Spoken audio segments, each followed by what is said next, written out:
Em primeiro lugar, como nós podemos preservar a nossa saúde mental nessa sociedade altamente estressante?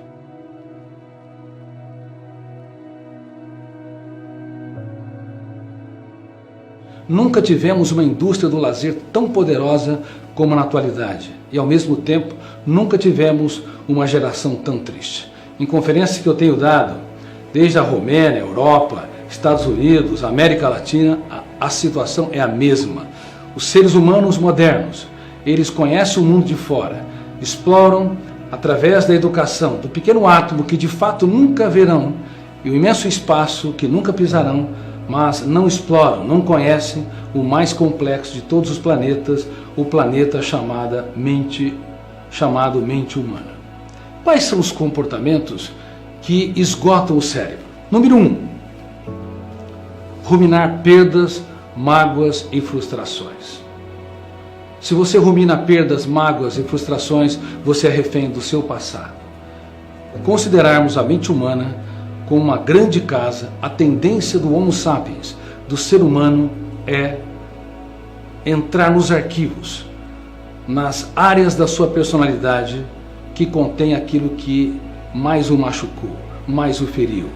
Traições, decepções, perdas e assim por diante. O eu acaba não se tornando autor da própria história. Entramos numa zona traumática, o killer, e o volume de tensão dessa janela killer ou zona traumática é tão grande que bloqueia milhares de outros arquivos e vivemos a síndrome do circuito fechado da memória. Quando essa síndrome se instala, o ser humano deixa de ser livre, ainda que esteja debaixo dos holofotes da mídia, ainda que seja aplaudido, ainda que viva em sociedades democráticas. Quando nós somos escravos das janelas traumáticas, quando somos reféns do passado, nós nos tornamos escravos vivendo em sociedades livres. Portanto, queridos amigos, cuidado. Quem rumina o seu passado continuamente retroalimenta aquilo que ele tem de pior. Nós temos a tendência de elevar o tom de voz, criticar excessivamente, passar sermões. Somos encarcerados pelo presídio da rotina. Nós não conseguimos libertar o nosso imaginário e desenvolver criatividade. Portanto, saibam que ruminar perdas, mágoas e frustrações, bem como ter a necessidade neurótica de mudar os outros, esgota o nosso cérebro, esgota o cérebro das pessoas com as quais nós nos relacionamos.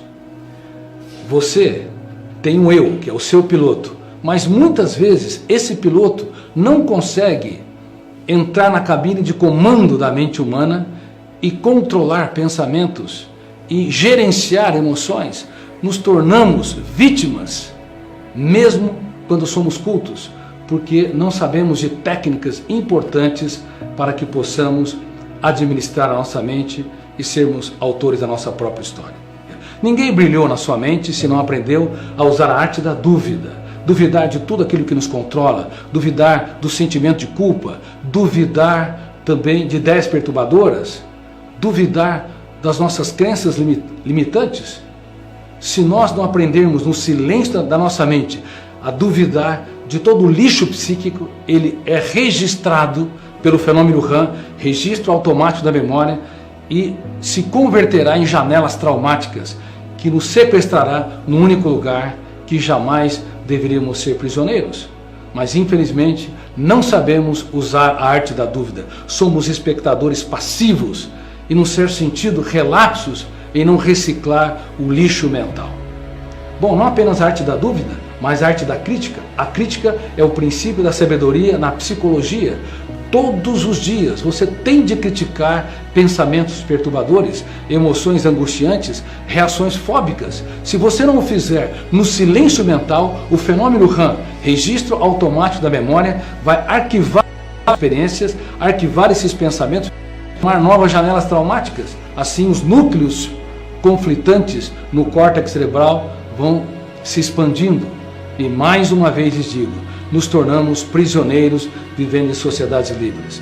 Nós não podemos ser mendigos dentro de nós mesmos. Nós não podemos ser pedintes. Nós temos que determinar aonde nós queremos chegar, determinar gerir a nossa emoção, determinar gerenciar os nossos pensamentos e a nossa ansiedade, determinar não ser vítima do nosso passado. E com você? É implacável? Quando você erra, falha, quando você tropeça, você dá risada dos seus erros e grita dentro de si, os melhores dias estão por vir?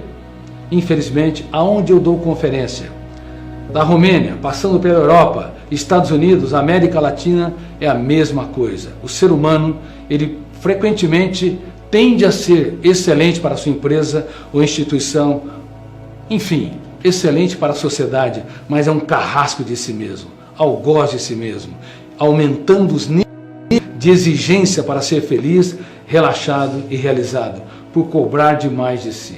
Quem cobra demais de si está apto para trabalhar numa financeira, mas não para ter uma bela história de amor com a sua saúde emocional.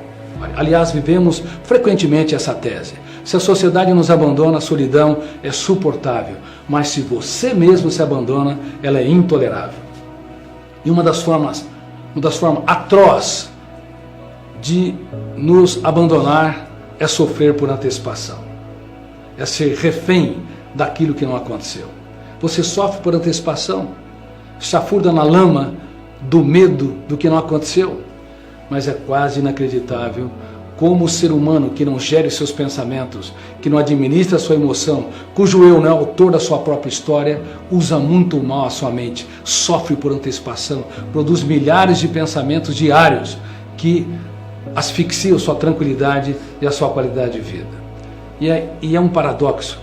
Ou nos tornamos refém do futuro, daquilo que não aconteceu, ou reféns do passado, daquilo que já aconteceu e que nos levou a mágoas, perdas e frustrações. Quando sofremos pelo futuro ou ruminamos o passado, nós asfixiamos um único tempo em que é possível ser relaxado, realizado e feliz, que é o presente. Nunca se esqueça, o teu eu, todos os dias, você tem a responsabilidade de fazer a higiene mental, de preservar os recursos naturais da sua mente. Caso contrário, tenha certeza, você poderá desenvolver uma série de sintomas psicossomáticos. Sem um impacto grande, nós desenvolvemos um estado de tensão intrapsíquica que leva a uma série de sintomas psíquicos e psicossomáticos. Vou citar alguns. Você acorda cansado? Se você acorda cansado, tenha certeza, o teu sono não é reparador. Ainda que você durma 8 horas, ainda que feche os olhos, 8 horas são insuficientes para reparar o excesso de energia que você gasta por pensar excessivamente. Teu eu deve se reunir com seus medos, reunir com a sua timidez, reunir com o seu sentimento de cobrança e perguntar e bombardear-se com questionamentos. Por que me cobro demais? Por que tem a necessidade neurótica de se preocupar demais com o retorno dos outros? Por que não sou livre? Por que eu tenho medo do que os outros pensam e falam de mim?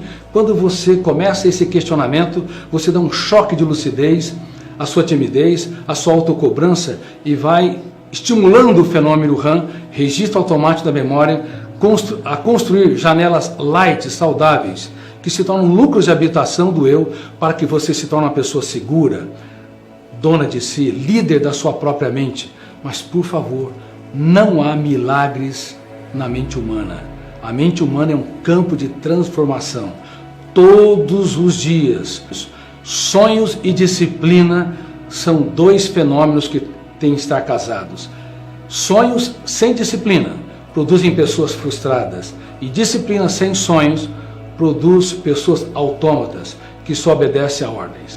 Representa um grito de alerta de bilhões de células suplicando para que você possa mudar o seu estilo de vida. Mas quem ouve a voz do seu cérebro? Infelizmente, muitos de nós só nos alertamos quando estamos no leito de um hospital. E infelizmente, muitos seres humanos só conseguem mudar a sua agenda quando tem uma doença mais grave, quando tem um infarto, um câncer, quando eles estão combalidos. Mas eu espero que a partir desta conferência sobre gestão da emoção, você venda sonhos, venda aquilo que o dinheiro não pode comprar. que você possa ter um caso de amor com a sua saúde emocional, que você possa ser autor da sua própria história.